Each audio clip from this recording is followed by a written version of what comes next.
Pero this is game number 1 draft.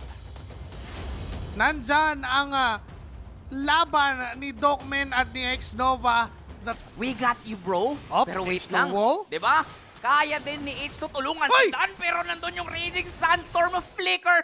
First late game pa rin naman, pero uso kasi yung Beyblade sa ngayon. Pero wait Mukhang lang. si H2O ay nagpa-buy time lang sa bottom lane. Naku po, sinalubong ng kaganapan dito Pero sa game. teka lang, may mangyayari ba? Kasi nangyayari na! Nilapag na rin yung Summon Force. Nandyan din naman yung Easy Boy. Papasok si H2. Ang kaso lang, mapupuntir yan ng 4 kasi nandito na yung pagpapaipit. Ay! Nova, nandun yung Raging Sandstorm. Makakahuli ng dalawa. Si Sega para depensahan. Flicker! Flicker para lang ma-stun.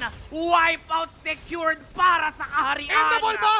Kakayanin ba to ng RQ Karte? And there you have it! Match point!